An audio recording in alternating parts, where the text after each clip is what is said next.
first time. Now, after chasing its target for over 2 years, OSIRIS-REX is arriving at asteroid Bennu. On December 3rd, it will fire its thrusters to match Bennu's velocity and begin its preliminary survey. OSIRIS-REX will pass high above the equator and the poles, measuring Bennu's position and mass, and refining its size, shape, and spin.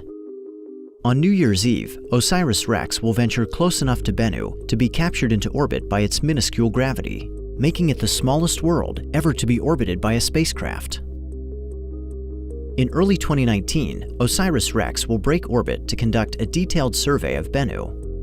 First, it will carry out a mapping campaign called the Baseball Diamond.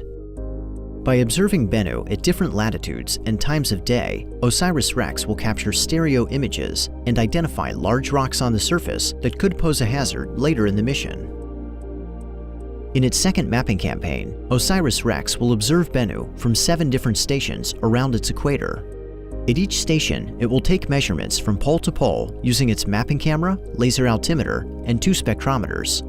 The combined data will provide a detailed look at Bennu's geologic features and its composition. This will improve landmark-based navigation and enable mission planners to begin looking for places to collect a sample. Following the detailed survey, OSIRIS-REX will once again enter orbit. At a radius of only 1 kilometer, Orbital B will serve as the mission's safe home orbit until sample collection. During this phase, OSIRIS-REX will globally map Bennu. It will fly in a polar orbit as the asteroid rotates beneath, enabling full coverage of the surface.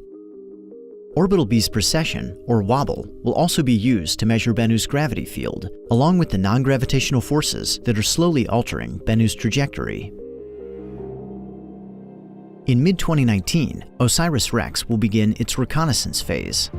It will break orbit and fly over 4 candidate sample sites at 225 meters, taking high-resolution images. Flying at such close proximity will reveal large pebbles that could pose a hazard during sample collection. Mission planners will use this information to select the 2 best sites for additional inspection. At a range of 525 meters, OSIRIS-REX will fly over the 2 final candidate sites, spectrally mapping the surface to reveal its chemical composition. This information will help mission planners determine the most valuable site for collecting the sample. Once the final site has been selected, OSIRIS-REX will begin its rehearsal phase. First, it will practice autonomous flight to a predetermined checkpoint, where it will start its descent during sample collection. Next, OSIRIS-REX will practice flying to the match point. The spacecraft will lower to within 30 meters of the surface to match Bennu's speed and rotation, a necessity for safely touching the asteroid. Finally, in mid-2020, OSIRIS-REX will be ready to collect a sample of Bennu. Before it descends to the surface, the spacecraft will deploy its touch-and-go sample acquisition mechanism, or TAG-SAM, a new technology invented for the mission. When it reaches the checkpoint, OSIRIS-REX will begin its final descent. It will pull back its solar arrays for safety and approach the surface at centimeters per second, the walking pace of an insect. As the TAG-SAM touches down, it will blow high-pressure nitrogen gas into the soil, stirring up loose material. A filter within the sample head will trap rocks and dirt while allowing the gas to escape to space. Once the sample is collected, OSIRIS-REX will fire its thrusters and back away from Bennu, retreating to a safe distance with its precious cargo.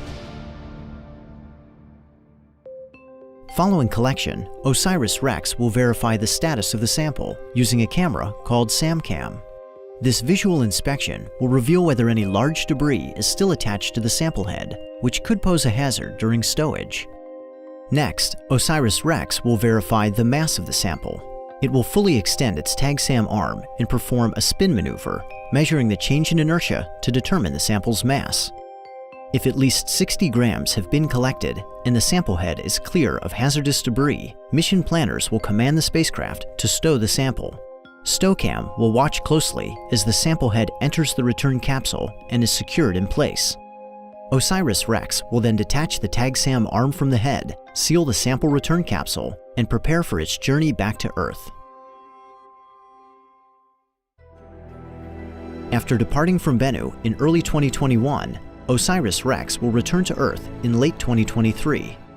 4 hours prior to arrival, the spacecraft will release the sample return capsule, then deflect away from Earth to its final orbit as its piece of Bennu comes home. The capsule will enter the atmosphere over the night side of Earth, streaking towards the central California coastline at over 12 kilometers per second. West of the Great Salt Lake, at an altitude of approximately 33 kilometers, the capsule will initiate its parachute sequence, stabilizing and slowing its descent. Upon landing in the Utah desert, the sample will be recovered, carefully removed from the capsule, and taken to the OSIRIS-REX curation facility at NASA's Johnson Space Center in Houston, Texas.